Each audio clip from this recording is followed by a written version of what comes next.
नमस्कार, grand Asian news में आप सभी का स्वागत है। ताजा खबरों के साथ हाजिर हूं मैं प्रीति विश्वास।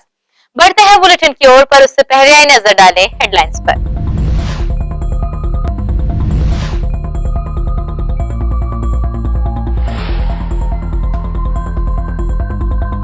सुरों की मल्लिका लता मंगेशकर का 92 वर्ष की आयु में निधन। देश में 2 दिन का राष्ट्रीय शोक, पूरा देश शोक में डूबा।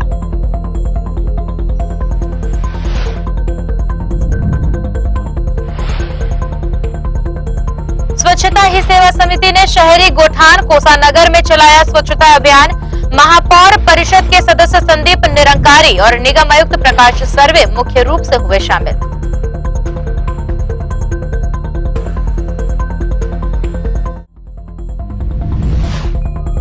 और भिलाई के वार्ड क्रमांक 9 में पंप हाउस की स्थिति जर्जर। वार्ड वासियों की शिकायत के बावजूद निगम प्रशासन संधारण को लेकर मौन। कभी भी हो सकता है हादसा।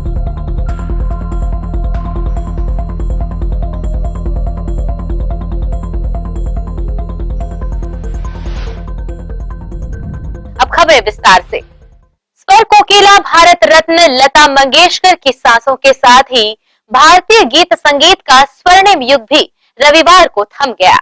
आज पूरा देश लता दीदी के इस दुनिया को अलविदा कहने पर शोक में डूबा है। आवाज जिनकी पहचान थी, पूरी दुनिया जिस आवाज की कायल थी, आज वही सुमधुर आवाज हमेशा के लिए खामोश हो गई। रविवार की सुबह उनके निधन की खबर पूरे देश में आग की तरह फैल गई और पूरा देश शोक में डूब गया। लता दीदी को कई नाम मिले। उन्हें स्वर सरस्वती, स्वर कोकिला, स्वर साम्राज्ञी, स्वरांजलि सहित और भी कई सम्मानजनक नाम मिले थे, पर असल में उनकी आवाज ही उनकी पहचान थी।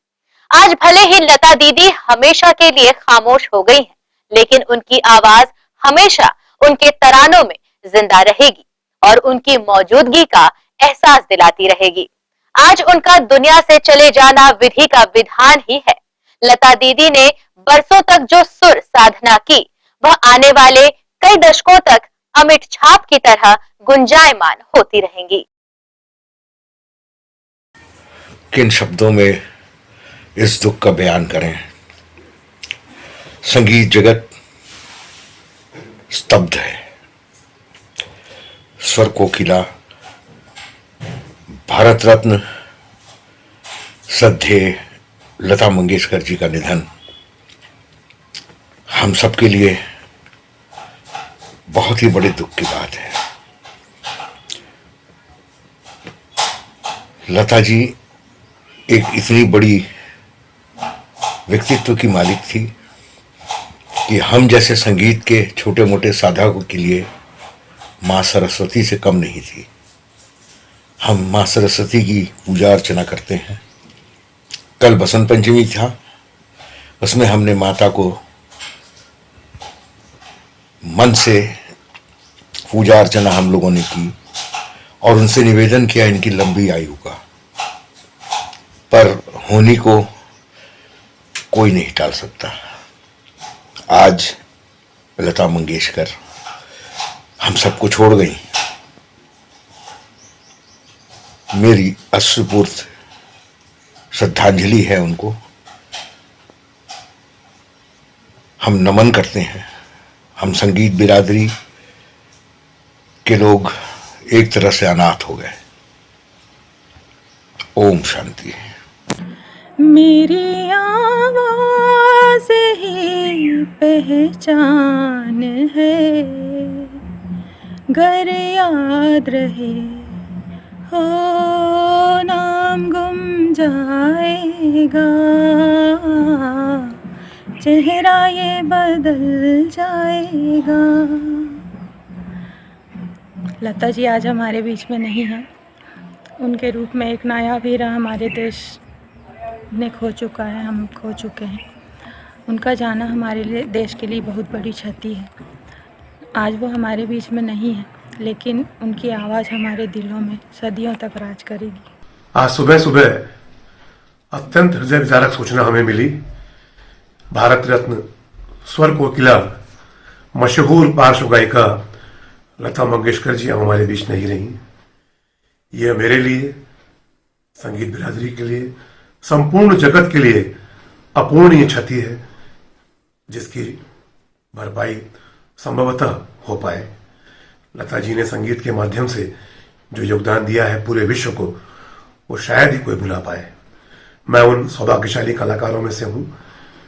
मुझको 1991 में लता मंगेशकर पुरस्कार के नाम से नवाजा गया, जो कि मुझे सुविख्यात फिल्म निर्माता निर्देशक श्री ऋषिकेश मुखर्जी साहब ने प्रदान किया।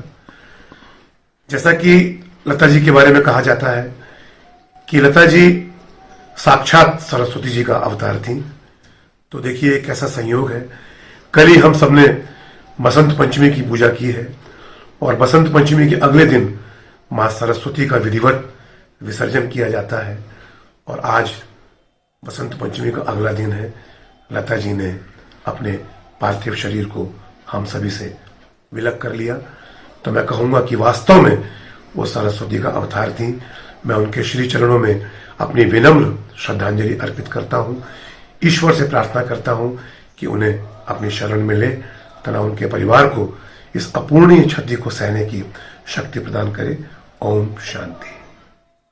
स्वर कोकिला भारत रत्न लता मंगेशकर की सांसों के साथ ही भारतीय गीत संगीत का स्वर्णिम युग भी रविवार को थम गया। आज पूरे देश लता दीदी के इस दुनिया को अलविदा कहने पर शोक में डूबा है। आवाज जिनकी पहचान थी, पूरी दुनिया जिस आवाज की कायल थी, आज वही सुमधुर आवाज हमेशा के लिए खामोश हो गई। रविवार की सुबह उनके निधन की खबर पूरे देश में आग की तरह फैल गई और पूरा देश शोक में डूब गया। ग्रैंड ग्रुप के सीएमडी व सीजीओए के प्रदेश महासचिव गुरुचरण सिंह होरा ने अपनी भावभीनी श्रद्धांजलि देते हुए कहा कि लता दीदी की आवाज हमेशा उनके तरानों में होगी और उनकी मौजूदगी का एहसास दिलाती रहेगी। स्वच्छता ही सेवा समिति द्वारा रविवार को शहरी गोठान कोसानगर में स्वच्छता अभियान चलाया गया। गोठान में फैली जंगली झाड़ियों की कटाई की गई, कचरों को एकत्र कर डस्टबिन में फेंका गया।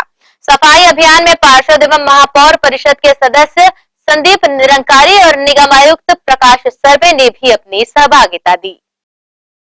स्वच्छता ही सेवा समिति द्वारा प्रत्येक रविवार को विभिन्न क्षेत्रों में स्वच्छता अभियान चलाया जाता है। इसी के तहत अभियान के 198वें सप्ताह में समिति द्वारा कोसानगर स्थित शहरी गोठान में स्वच्छता अभियान चलाया गया। गोठान परिसर के चारों ओर फैली जंगली गाजर घास की कटाई की गई। पूरे परिसर को झाड़ू से साफ कर फैले कूड़ा करकट को साफ किया गया। गोठान की सफाई करने के साथ ही यहां एकत्र कचरे को सफाई वाहन में डाला गया। अभियान में पार्षद और महापौर परिषद के सदस्य संदीप निरंकारी, नगर निगम आयुक्त प्रकाश सर्वे भी मुख्य रूप से उपस्थित हुए और समिति सदस्यों के साथ मिलकर परिसर की सफाई की। महापौर परिषद के सदस्य संदीप निरंकारी और निगम आयुक्त प्रकाश सर्वे ने अपनी प्रतिक्रिया दी। स्वच्छता ही सेवा है संस्था का मैं बहुत बहुत धन्यवाद करता हूं कि वो हर जगह स्वच्छता की ओर ध्यान दे रहे हैं। और स्वच्छता अंदर का जो प्रदूषण होता है वो भी खतरनाक होता है और बाहर का भी प्रदूषण खतरनाक होता है। तो आज ये जो संस्था है वो हर तरफ प्रदूषण को कम कर रही है, सेवा भाव से कार्य कर रही है। इसकी बहुत बहुत मैं सराहना करता हूं और विश्वास दिलाता हूं कि हम लोगों की भी जहां ज़रूरत होगी इस संस्था को हम पूरा सहयोग करेंगे और कंधे से कंधा मिला के भिलाई नगर निगम को एक क्लीन सिटी, स्वच्छ सिटी बनाने की पूरी कोशिश करेंगे। और मैं आप लोगों की इस भावना का बहुत बहुत सराहना करता हूँ और आगे से विश्वास दिलाता हूँ कि हम साथ हैं, साथ रहेंगे। इस अभियान में हमेशा आपका साथ है। आज हमारे कोसानगर गोठान में स्वच्छता ही सेवा समिति के द्वारा अपना गोठान में आकर के अपना स्वच्छता का अभियान चलाया गया है। अब इनका लगभग 198वां स्वच्छता ही सेवा का दिन है। मैं इसके पूर्व रिसाली में था, इनके द्वारा भी अलग अलग सार्वजनिक जगहों को अपने मन से स्वयं चयन करके साफ सफाई किया जाता है, जिससे शहर में एक अच्छा संदेश जाता है और शासन प्रशासन को इनका सहयोग हमेशा मिलता रहा है। और अच्छा काम के लिए हम अपील भी करते हैं, तो कहीं भी इन लोग किसी भी समय इनका युवक की टीम यहाँ पे आकर के अपना काम करती है। बहुत ही अच्छा है, इसका संदेश है कि जब हम स्वच्छ रहेंगे तो पूरा हमारा नगर भी स्वच्छ रहेगा, आप लोग भी स्वच्छ रहोगे। तो ऐसा ही हम अपील करते रहें कि हर अलग अलग सार्वजनिक जगह में, मंदिर मस्जिद हो जाए, कोई भी पब्लिक प्लेस हो, उसमें हमको सेवा अपना करते रहें। आप सभी को बधाइयाँ, आपने हमारे गोठान में आप लोग सेवा दिया और आशा करते हैं कि आगे भी हम लोग करते रहेंगे। बहरहाल इस अवसर पर स्वच्छता ही सेवा समिति के अध्यक्ष प्रेमचंद साहू सहित अन्य पदाधिकारी और सदस्य उपस्थित थे। ग्रैंड एशियन न्यूज के लिए संजय दुबे। दुर्ग के ग्राम पिसे गांव में गायत्री परिवार द्वारा आयोजित किया गया 108 वेदीय सामूहिक सूक्ष्म यज्ञ, जिसमें गायत्री परिवार के लोग बड़ी संख्या में उपस्थित हुए। दुर्ग के ग्राम पीसे गांव में गायत्री परिवार के द्वारा 108 वेदीय सामूहिक सूक्ष्म यज्ञ का आयोजन किया गया।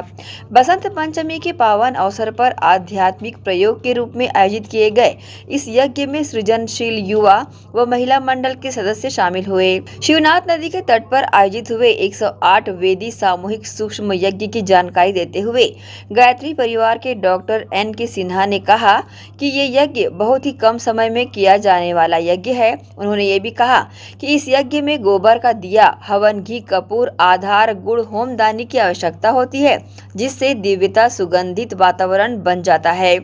गौरतलब है कि दुर्ग भिलाई उप जोन द्वारा संचालित नित्य सूक्ष्म यज्ञ गृह गृह अभियान को गति देने एवं नए याजकों को प्रशिक्षित करने का भी उद्देश्य रखा गया। बसंत पंचमी को परम पूज्य गुरुदेव पंडित श्री राम शर्मा आचार्य जी का आध्यात्मिक जन्म दिवस को बोध दिवस के रूप में भी मनाया गया। वहीं इस 108 वेदी सामूहिक सूक्ष्म यज्ञ में मुख्य रूप से डॉक्टर N.K. सिन्हा, प्राणेश विश्वास, मीनाक्षी विश्वास, रमाकांत देशमुख, राजकुमार साहू व प्रेमलाल देशमुख के साथ बड़ी संख्या में गायत्री परिवार के लोग मौजूद रहे। इस संबंध में गायत्री परिवार से जुड़े लोगों ने मीडिया के समक्ष अपनी प्रतिक्रिया दी। ये आज का आयोजन श्री राम स्मृति वन पीसे गाँव में आयोजित हुआ। 108 कुंडों के माध्यम से सूक्ष्म यज्ञ को विस्तार देने के लिए हमने ये प्रारंभ किया है। सबसे पहले परम पूज्य गुरुदेव पंडित श्री राम शर्मा आचार्य, माता भगवती देवी शर्मा की सूक्ष्म प्रेरणा से हमारे मन में विचार आया। अभी कोरोना काल है, इसलिए हम घर घर नहीं जा सकते, तो हमें यज्ञ को विस्तार देना है। तो यज्ञ को विस्तार कैसे कर सकते हैं, इसके लिए योजना बनी कि सूक्ष्म यज्ञ को हम मोबाइल के माध्यम से भी करा सकते हैं, उनको बता सकते हैं। और ये जो है फिर उप जोन के माध्यम से इसमें योजना बनी। आदरणीय श्री सिंह साहब जी है, यहाँ जी है हमारे जिला समन्वयक आदरणीय श्री लोकनाथ भैया, जिनके सभी के विचार से यह योजना बनी है कि सूक्ष्म यज्ञ को हमको अधिक से अधिक घरों में पहुँचाना है, ताकि हमारा छत्तीसगढ़ ही नहीं पूरे भारत में अब फैल जाए। यह सूक्ष्म यज्ञ है और विश्व कल्याण। आप सभी भाइयों बहनों का हार्दिक अभिनंदन करता हूँ। भाइयों बहनों, विगत 5 वर्षों से हम लोग सूक्ष्म यज्ञ नामक एक ऐसे अभियान में लगे हैं जिसके द्वारा घर घर गायत्री और यज्ञ को पहुँचाया जा सकता है। ये एक ऐसी पद्धति है जिसके द्वारा मात्र 10 से 15 मिनट में हम यज्ञ कर सकते हैं, धूप कर सकते हैं और बलिवेश्वर देव यज्ञ अर्थात भोजन का भोग लगाना वो भी इसके माध्यम से संभव होता है। इसमें महत्वपूर्ण जो व्यवस्था है वो एक आधार, रिंग तांबे का एक ऐसा आधार चाहिए, गोबर का एक ऐसा दिया चाहिए, इसको हम बनाते हैं गोबर से तैयार करते हैं और इसके ऊपर ऐसा रख दिया जाता है। एक धूपदानी या हवन कुंड की व्यवस्था हो तो उसमें इसको फिर ऐसा रखते हैं। ये ऐसा इस तरीके से रखने के पहले धूपदानी में 3 फूल बत्तियाँ घी में या नारियल तेल में डुबा करके हम यहाँ रखते हैं। उसको प्रज्वलित करके फिर ये रख देते हैं। रखने के पहले हम गोबर का जो दिया है उसको भी नारियल तेल में या गौ घृत में डुबा करके हम रखते हैं। लगभग 1 से 1.5 मिनट में ये प्रज्वलित हो जाता है और प्रज्वलित होने के पश्चात हम आहुतियाँ दे सकते हैं। इसके साथ में कुछ कर्मकांड जुड़े हुए हैं, जैसे कि पवित्रीकरण है, आचमन है, आवाहन मंत्र है। ये सब कर्मकांड विस्तृत रूप से इसका वीडियो डॉक्यूमेंट्री बना करके हम रखे हैं। अगर आप इसे देखना चाहते हैं, सीखना चाहते हैं तो विचार क्रांति चलचित्र अभियान नामक हमारा YouTube चैनल है, उस पर जा करके आपको ये वीडियो मिल सकता है। बहुत ही बेहतर, बहुत ही शानदार ये अभियान है। आप इस यज्ञ को करने के पश्चात प्राणायाम करें, 5-7 मिनट प्राणायाम करें, तत्पश्चात आप ध्यान करें, 5-10 मिनट आप ध्यान करें। बहुत ही बेहतर प्रयोग है, मन को बड़ी शांति मिलती है। इस अभियान को घर घर पहुंचाने के लिए हमने ब्रह्मभोज किट भी तैयार किया है, जिसमें गोबर की ये 10 दिया है, एक तांबे का आधार है, हवन सामग्री है और उपयोग कैसे करें उसका विधि पत्रक है। सब मिलाकर के 160 रुपये का सामान होता है, लेकिन जन जन तक पहुंचे इसलिए हमने इसमें काफ़ी छूट कर दी है। ब्रह्मभोज मूल्य में इसे उपलब्ध करा रहे हैं, अर्थात मात्र 100 रुपये में उपलब्ध करा रहे हैं। सूक्ष्म यज्ञ केंद्र बघेरा दुर्ग में ये उपलब्ध है और गायत्री परिवार के जितने संस्थान हैं, शक्तिपीठ है, उजाला भवन जो हमारे दुर्ग में पूजा का बड़ा दुकान है वहाँ भी ये उपलब्ध है, सेक्टर 6 गायत्री मंदिर में भी उपलब्ध है और यदि आप चाहें तो बघेरा में आकर के भी ले सकते हैं। और ये सारी चीज़ें बनाने का ट्रेनिंग, इसको उपयोग करने का ट्रेनिंग विधिवत हम देते हैं। सूक्ष्म यज्ञ बहुत सरल से सरल कैसे कर सकते हैं, कुछ कर्मकांड जोड़ करके 24 कर्मकांड वाला 15 से 20 मिनट वाला सूक्ष्म यज्ञ भी आप कर सकते हैं। इसका पूरा प्रशिक्षण हम देते हैं, पूरा कंप्लीट किट ये हमारा है। मेरा नाम प्राणेश विश्वास, गायत्री परिवार का एक छोटा कार्यकर्ता हूँ और हमारी पूरी टीम है जिसके द्वारा ये सब काम संचालित होता है और समूह के द्वारा ये काम हो रहा है। आज बसंत पंचमी के दिन पीसे गांव के जन्म शताब्दी उपवन में 108 वेदीय सूक्ष्म यज्ञ का भव्य और प्रथम, पूरे भारतवर्ष में प्रथम कार्यक्रम हुआ है। आज यह भी निर्णय लिया गया कि जो ये हमारे कार्यकर्ता सूक्ष्म यज्ञ को आविष्कृत करने के लिए और प्रचार प्रसार करने में लगे थे, उनकी एक व्यवस्थित टीम बना दिया जाए।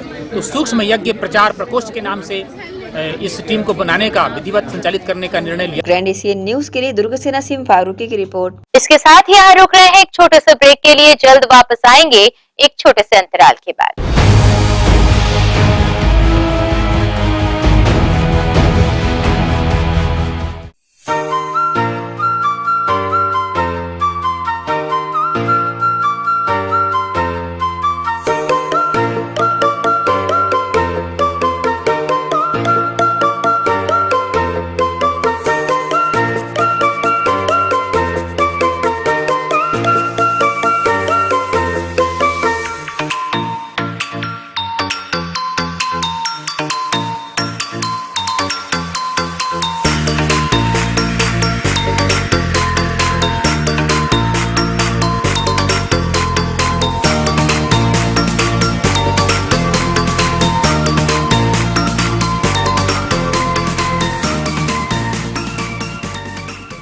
Chandigarh pure veg dhaba and restaurant, जी हां, भिलाई शहर के हृदय स्थल सुपेला में वन नेशनल हाईवे से महज चंद कदमों की दूरी पर, साथ ही साईराम टाटा मोटर्स के बाजू Chandigarh pure veg dhaba and restaurant. हमारे यहाँ चंडीगढ़ से आए कुक द्वारा सभी प्रकार के south Indian, Chinese, continental tasty food उपलब्ध है। पंजाबी कुलचा, इडली, सांभर वड़ा, सादा डोसा, मसाला डोसा, मंचूरियन, छोले भटूरे व साथ ही सभी प्रकार के pure veg dishes, tasty food के अलावा सेल्फी जोन जो कि खास आकर्षण का केंद्र है, साथ ही पार्टी की भी सुविधा। Chandigarh pure veg dhaba and restaurant, हमारा पता साईराम टाटा मोटर्स के बाजू सुपेला भिलाई। टाटा शोरूम के पीछे में जस्ट हमने क्या है, पूरा पंजाब का थीम लेके आया हुआ है अभी यहाँ पर। जो हमारा ढाबा है, बेसिकली जो कॉन्सेप्ट है चंडीगढ़ का थीम है और जो हमारे कुक्स हैं स्पेशली हमने पंजाब और चंडीगढ़ से बीच में सारे कुक्स हमारे स्पेशलिस्ट हैं। और हमारा ढाबा नाम से है लेकिन मल्टी कुजिन रेस्टोरेंट है। इसमें साउथ इंडियन, नॉर्थ इंडियन और आपका कॉन्टिनेंटल, चाइनीज सारी वेराइटी हमारे पास है, तो एक बार अवश्य पधारें। Contact number 8196991110, 0788423096। तो अवश्य पधारें Chandigarh pure veg dhaba and restaurant. BM Shah super multi speciality hospital, 24 घंटे आपातकालीन सुविधाएं, जिसमें मॉडुलर ऑपरेशन थिएटर से सुसज्जित छत्तीसगढ़ के प्रतिष्ठित न्यूरो फिजिशियन, न्यूरो सर्जन की सुविधाओं के साथ सड़क दुर्घटना में घायल मरीजों के लिए विशेष ट्रॉमा आईसीयू की सुविधा उपलब्ध है। हॉस्पिटल में हृदय रोग विशेषज्ञों की टीम के साथ एडवांस कैथ लैब की सुविधाएं, साथ ही जिसमें एंजियोग्राफी, एंजियोप्लास्टी, पेसमेकर की सुविधा उपलब्ध है। हॉस्पिटल में medical ICU, surgical ICU, NICU, burn unit के साथ डायलिसिस की सुविधा 24 घंटे उपलब्ध है। हॉस्पिटल के सभी वार्ड एयर कंडीशनर होने के बावजूद सबसे किफायती दरों में उपलब्ध। General ward, private room, deluxe room, super deluxe room की सुविधाएं उपलब्ध है। हॉस्पिटल में गायनिक डॉक्टर्स की एक्सपर्ट टीम नॉर्मल डिलीवरी एवं सिजेरियन के लिए सुविधा 24 घंटे उपलब्ध है। साथ ही साथ महिला एवं बच्चों के लिए अलग अलग वार्ड की सुविधा उपलब्ध है। हॉस्पिटल में सभी प्रकार की जांच जैसे MRI, CT scan, sonography, 2D echo, ECG, EEG, endoscopy, X ray, खून एवं पेशाब की जांच की सुविधा बेहद किफायती दरों में उपलब्ध है। हमारा पता BM Shah multi speciality hospital and research centre, Shastri Nagar, Supela, Bhilai, Chhattisgarh. Phone number 7773077711, 77730 77722।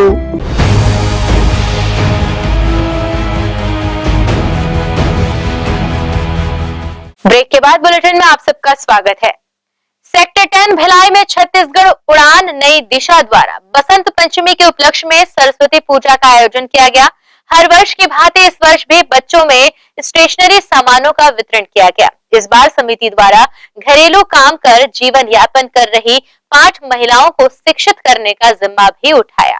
पूरे कार्यक्रम को लेकर संस्था की अध्यक्षा ने अपनी प्रतिक्रिया कुछ इस प्रकार दी। छत्तीसगढ़ उड़ान नई दिशा विगत 3 वर्षों से शिक्षा और महिलाओं के स्वरोजगार आत्मनिर्भर पर काम करते आ रही हैं और हम लोग लगातार ये हमारा तीसरा साल है। हम लोग सरस्वती पूजा का आयोजन करते हैं हर वर्ष बसंत पंचमी के उपलक्ष्य पर। और जैसा कि जो प्रथम वर्ष है हम लोग हमेशा से कुछ नया ही करते आ रहे हैं। तो जो प्रथम वर्ष था उसमें हम लोगों ने 2 गरीब लड़कियां जो कि घरों में जाके झाड़ू पोछा बर्तन का काम करती थी उनको गोद लिया और उनको 10वीं का परीक्षा दिलवाए। और जो द्वितीय वर्ष था उसमें हम लोगों ने गरीब अनाथ बच्ची जो कि कोई नहीं उसको पढ़ाने का जिम्मा उठाया और वो पढ़ रही है। ये हमारा तीसरा साल है। इस बार हम लोगों को कुछ नया करते हुए 5 महिलाओं को गोद लिया है जो कि घर का काम करती है लेकिन उनको पढ़ने की इच्छा थी। तो हम लोगों ने कोशिश की है कि शाम में रात में जैसे जब भी टाइम मिले उनको पढ़ाए और उनको साक्षर बनाए। नगर निगम भिलाई के वार्ड 9 राजीव नगर में स्थित पंप हाउस की स्थिति काफी जर्जर हो चुकी है, जिसकी शिकायत वार्ड वासियों द्वारा लगातार की जा रही है। फिर भी निगम प्रशासन मौन बैठकर शायद किसी बड़े हादसे का इंतजार कर रहा है। यह तस्वीर है वार्ड 9 राजीव नगर की, जहां यह पंप हाउस किसी बड़े हादसे को न्योता दे रहा है, क्योंकि यह पंप हाउस काफी पुराना है और अब पूरी तरह से जर्जर हो चुका है। रही सही कसर यहाँ के पंप ऑपरेटर पूरी कर देते हैं, जो कि समय पे इस पंप को चालू या बंद करने नहीं पहुँचते। ऐसी स्थिति में यहाँ के स्थानीय निवासी ही इसे चालू और बंद किया करते हैं, जिससे उनके भी दुर्घटनाग्रस्त होने का खतरा बना रहता है। कहाँ गए थे? वो मोटर बंद करने के लिए। आप क्यों बंद कर रहे हैं मोटर? हाँ तो ऑपरेटर आएगा नहीं तो मैं करूँगा। ऑपरेटर नहीं है? आते हैं हाँ। 3 बजे आएंगे। नहीं तो आप बंद कर रहे हैं, आपको करंट लग जाएगा तो? ऐसी बात नहीं है। स्थानीय निवासियों ने न्यूज टीम को बताया कि इस जर्जर पड़े पंप हाउस की कई शिकायतें निगम भिलाई प्रशासन को दी जा चुकी हैं और अब तक इस पंप हाउस के ऑपरेटर को किसी ने देखा तक नहीं। एक तो यह पंप हाउस का भवन कब ध्वस्त हो जाए यह कहा नहीं जा सकता, और दूसरे इसमें लगे बिजली के उपकरण जिसे पंप चालू बंद किया जाता है वह भी जीर्ण शीर्ण अवस्था में पहुंच चुका है, जिससे इसे चालू बंद करने वाले को बिजली का झटका लगने की पूरी संभावना बनी रहती है। शेख अब्दुल चमन बोल रहा हूँ वार्ड 9 राजीव नगर वार्ड से। ये करीब सालों साल से ये पड़ा हुआ समस्या है जो आज तक निगम प्रशासन न ही कुछ इसका सुर ले रहा है न कुछ है। लोग मनमाने ढंग से अपने क्या है कि पंप चालू करते हैं, न लोग चालू करते हैं। कई बार तो क्या है कि मोटर जल जाता है। भला ये सब समस्याओं को देखते हुए इसका क्या है कि निगम का ध्यान इधर आकृष्ट करते हैं कि इसको पुनर्निर्माण कराया जाए और दरवाजा और ताले वगैरह लगाए जाए और सिर्फ क्या है कि ऑपरेटर ही इसको चालू करे, बाकी और न चालू करे इसको। यहाँ पे सबसे बड़ी समस्या ये है कि यहाँ पे एक पंप हाउस है और ये वार्ड नंबर 9 राजीव नगर में आता है, जो कि एकता द्वार से सीधा आते हुए सैयद बाबा का मजार के जस्ट पीछे में पंप हाउस है। अब कई सालों से इसकी स्थिति इतनी जर्जर हो चुकी है, ना तो निगम सुनता है ना कोई सुनने वाला है यहाँ पे। इसके पहले जो पार्षद है उनको भी मैं बोल बोल के थक गया, कि मैंने निगम में भी इनकी कंप्लेन दी हुई है, अभी तक कुछ नहीं है। और इसकी स्थिति आप देख ही चुके होंगे, अंदर पूरे वायर खुले हुए हैं। ऑपरेटर को मैं आज तक देखा ही नहीं हूँ, कितने टाइम आता है कितने टाइम जाता है। कल मैंने उससे संपर्क करने की कोशिश की, अभी तक उन्होंने मेरे से कोई संपर्क ही नहीं किया। ऐसी स्थिति में पंप चालू कौन करता है? पंप यहाँ के वार्ड के वासी लोग चालू करते हैं। जब ऑपरेटर नहीं आएगा तो आसपास के लोग हैं, भाई समस्या जब लगेगी तो चालू तो करना ही पड़ेगा। और सबसे मेन मुद्दा ये है कि पंप ऑपरेटर जब भी आता है उसके नॉलेज में है कि पंप हाउस कभी बैठ सकता है, तो भी उन्होंने कंप्लेन नहीं दिया है। क्या चाह रहे हैं अभी? हम चाह रहे हैं कि जितनी जल्दी पंप का जो बिल्डिंग जो है इसको मरम्मत की जाए, नई बनाई जाए और पंप हाउस में एक ऑपरेटर परमानेंट रखा जाए जो टाइम टू टाइम आए, खोले और बंद करे। ऐसे कई मामले निगम क्षेत्र में मौजूद हैं, जिन पर क्षेत्रवासियों की लाख शिकायतों के बाद भी निगम प्रशासन ध्यान नहीं दे रहा है, जिसकी वजह से निगम के रहवासी कहीं न कहीं इसका खामियाजा भुगतने को मजबूर हैं। वार्ड 9 के वार्डवासियों ने एक बार पुनः निगम प्रशासन से गुहार लगाई है कि इस भवन को जल्द संधारित किया जाए और बिजली व्यवस्था दुरुस्त की जाए, नहीं तो यहाँ कोई बड़ी दुर्घटना कभी भी हो सकती है। ग्रैंड एशियन न्यूज के लिए भिलाई से संतोष शर्मा की रिपोर्ट। बीएसपी के नगर सेवाएं प्रवर्तन विभाग द्वारा पिछले कई दिनों से बीएसपी के मकानों में हुए अवैध कब्जों को हटाने, जमीन पर हुए अवैध कब्जे के खाली कराने अभियान चलाया जा रहा है। बावजूद इसके बीएसपी के सैकड़ों आवास मकान दलालों के कब्जे में है, जो इन्हें किराए पर देकर मोटी रकम वसूल रहे हैं। इसकी जानकारी विभाग के कर्मचारियों को होने के बाद भी इन्हें देखकर भी अनदेखा किया जा रहा है। भिलाई इस्पात संयंत्र के विभिन्न सेक्टरों रिसाली रुआ बांधों में बने आवासों को किराए पर देकर अच्छी खासी रकम वसूलने का कार्य सालों से जारी है। राजनीतिक संरक्षण प्राप्त मकान के दलालों द्वारा अनेकों आवासों को कब्जा में कर इन्हें किराए पर बाकायदा एग्रीमेंट के साथ दिया जा रहा है। इसमें बीएसपी के कर्मचारियों की मिलीभगत भी देखी गई है। इन दलालों के पास बाकायदा खाली पड़े मकानों की सूची होती है। लोकेशन के आधार पर किराया तय किया जाता है। स्थानीय लोगों के अलावा अनेकों बाहरी लोग भी अवैध कब्जों के मकानों में निवासरत हैं। पुलिस द्वारा भी इन किराएदारों को खंगालने कोई पहल नहीं की जाती। वर्तमान में प्रवर्तन विभाग द्वारा अवैध रूप से निवासरत लोगों को खदेड़ने अभियान की शुरुआत की गई है। प्रतिदिन अवैध रूप से मकानों में निवासरत लोगों को मकानों से बेदखल भी किया जा रहा है। इससे अंदाजा लगाया जा सकता है कि सैकड़ों की संख्या में लोग अवैध कब्जे में निवासरत हैं। कार्रवाई केवल ऊंट के मुंह में जीरा साबित हो रही है। बीएसपी के प्रवर्तन विभाग द्वारा आज तक किसी भी मकान दलाल का नाम ना तो सार्वजनिक किया गया और न ही किसी दलाल पर कोई कानूनी कार्रवाई की गई। दलाल अब भी पर्दे के पीछे से अपने कार्यों को अंजाम दे रहे हैं। विभाग द्वारा बार बार इन पर कार्रवाई करने की बातें तो कही जाती हैं, लेकिन होता कुछ नहीं है। बहरहाल मकानों पर कब्जा कर इन्हें किराए पर संचालित कर रहे मकान दलालों पर कब तक प्रवर्तन विभाग शिकंजा कसता है, यह देखने वाली बात होगी। जानकारी के अनुसार दलालों ने विभाग के अंदर तक अपनी पैठ बना रखी है। ग्रैंड एशियन न्यूज के लिए संजय दुबे। और इसी के साथ यहाँ रुक रहे हैं एक और छोटे से ब्रेक के लिए।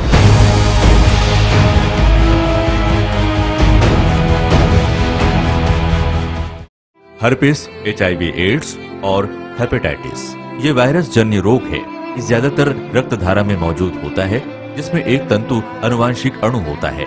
हर्पिस मुख्यतः 3 प्रकार के होते हैं: herpes simplex, herpes genitalis, herpes zoster.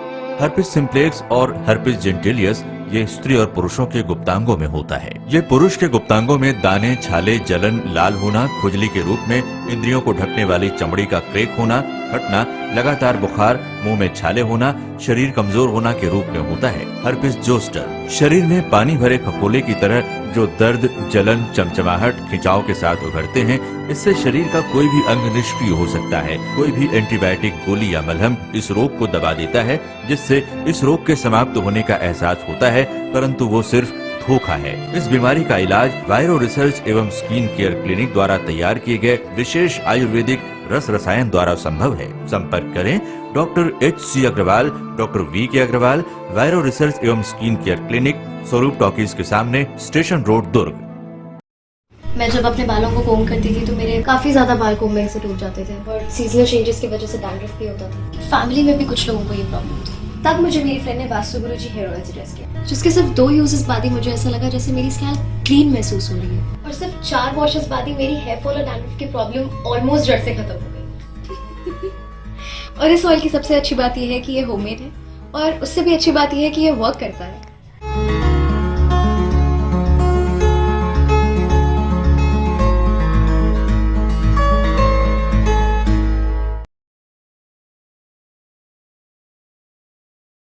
Bhilai के प्रमुख स्थल पावर हाउस में स्थित होटल शिव प्रभा इन एवं town king the family restaurant नवीन साज सज्जा एवं आधुनिक सुविधाओं से लैस।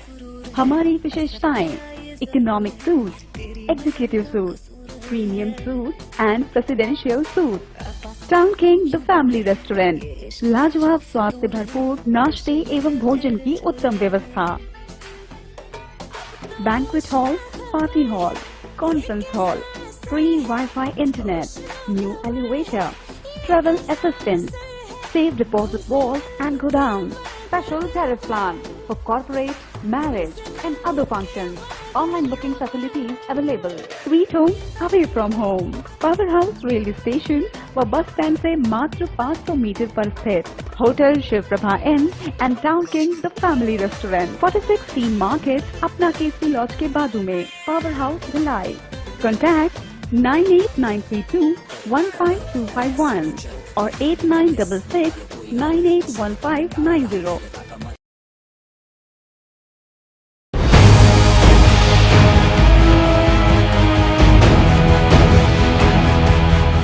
ब्रेक के बाद बुलेटिन में आप सबका एक बार फिर से स्वागत है।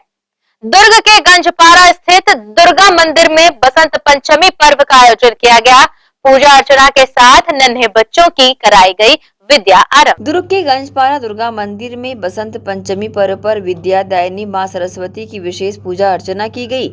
इस मौके पर नन्हे बच्चों की विद्या प्रारंभ भी कराई गई और मंदिर समिति के सदस्यों ने बच्चों के हाथों में कॉपी पेंसिल दी। इस मौके पर मंदिर समिति के अध्यक्ष योगेंद्र बंटी शर्मा ने बसंत पंचमी पर्व के आयोजन पर प्रकाश डालते हुए कहा कि मां सरस्वती विद्या की दाता है, जिनका बसंत पंचमी पर आह्वान कर नन्हे बच्चों की विद्या प्रारंभ कराई गई है, जिससे बच्चों को मां सरस्वती का विशेष आशीर्वाद मिल सके। बसंत पंचमी पर आयोजित हुए इस कार्यक्रम में जन समर्पण सेवा संस्था के द्वारा उपस्थित सभी स्कूली बच्चों को कॉपी, पेन, पेंसिल, रबर व मिष्ठान का वितरण किया गया। इस दौरान विशेष रूप से अशोक राठी, महेश गुप्ता, कुलेश्वर साहू और समिति के अन्य सदस्य मौजूद रहे। ग्रैंड एशियन न्यूज के लिए दुर्ग से नसीम फारूकी की रिपोर्ट। 3 फरवरी को जोन 3 खुर्सीपार निवासी शेख इस्माइल की बुलेट घर के पास चोरी हो गई थी, जिसकी रिपोर्ट प्रार्थी द्वारा खुर्सीपार थाने में दर्ज कराई गई थी, जिस पर तत्काल एक्शन लेते हुए चोरों की पतासाजी की जा रही थी, जिसमें सीसीटीवी फुटेज के आधार पर 2 आरोपियों की पहचान कर उनकी घेराबंदी कर उन्हें धर दबोचा गया। इनके पास से चोरी की बुलेट, मोटरसाइकिल भी बरामद कर ली गई। आरोपी चोरी की गाड़ी को किसी अन्य प्रदेश ले जाने की तैयारी कर रहे थे। घटना की पूरी जानकारी खुर्सीपार थाना प्रभारी दुर्गेश शर्मा ने।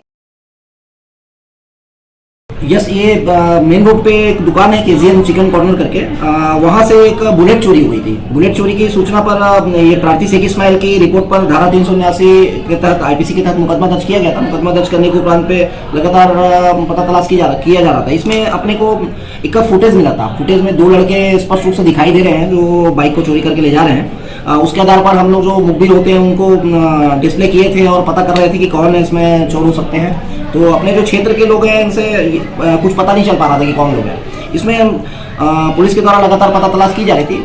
मुखबिर के द्वारा सूचना मिलने पर पुलिस ने इस मामले में एक भिलाई 3 निवासी अकरोडी गांव के निवासी यशराज हंस उर्फ लक्की और अभिषेक सिंह पिता अमर बहादुर, ये दोनों को उठाकर जब पूछताछ किए तो इन्होंने जुर्म स्वीकार किया और इनसे बुलेट बरामद कर ली गई। इसमें थोड़ा सा जब पता कर रहे थे हम लोग इस संबंध में, चोरी हुई थी रात के दौरान पे, जब पेट्रोलिंग के टाइम पे दरमियानी रात जो घटना दिनांक की रात है, उस रात पे पेट्रोलिंग टीम जब अपने पेट्रोलिंग पे थी, पेट्रोलिंग टीम को देखकर एक जो लड़का है वो बाइक से उधर से आ रहा था, जो बाइक छोड़कर पुलिस को देखकर भाग गया था।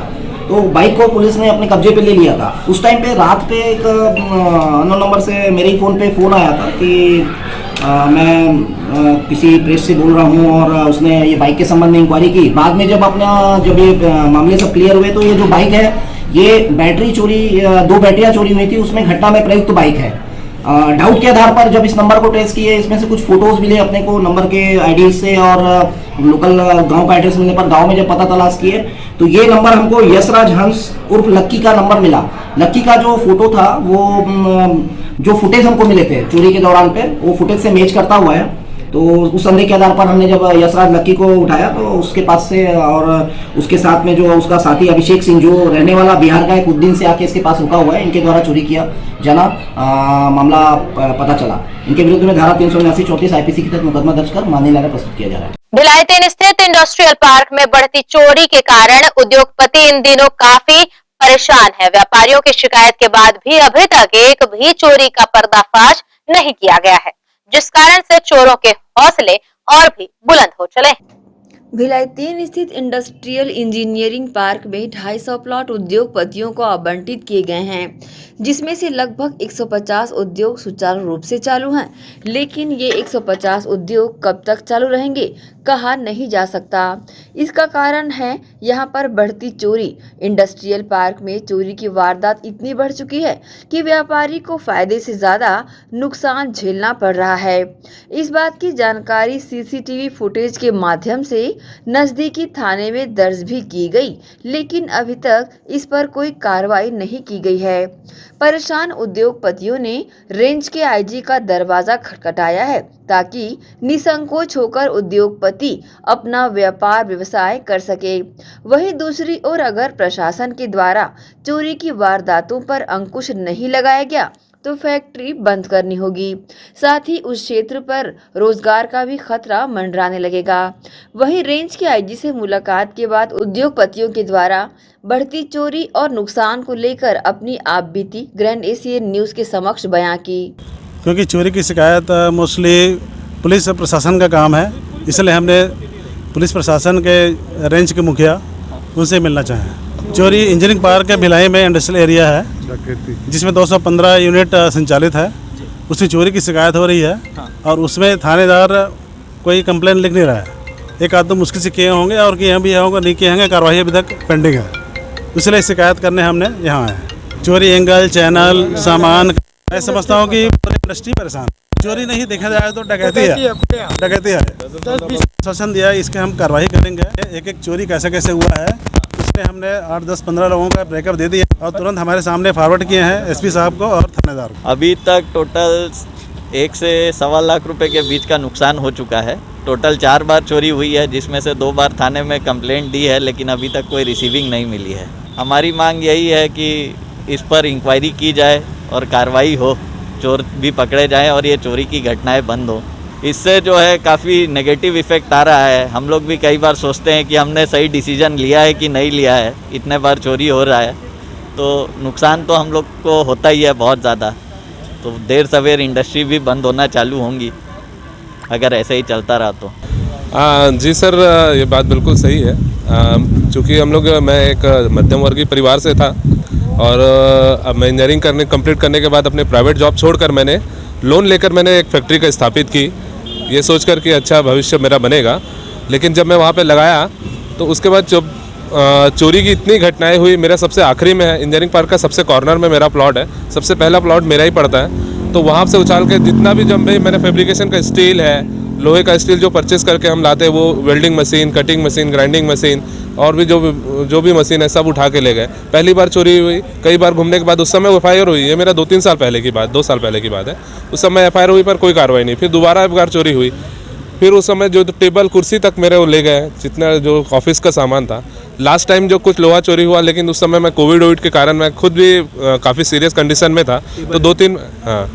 तो 2-3 बार तो मैं ऐसा हुआ कि चोरी वहाँ पे हुई। अब मैं जा ही नहीं पाया क्योंकि मैं घर में अस्वस्थ था, अकेला हूँ काम करने वाला, तो मैं जा ही नहीं पाया। तो 2-3 बार से अब कंप्लेंट भी करना छोड़ दिया क्योंकि वहाँ से कोई कार्रवाई होती नहीं है।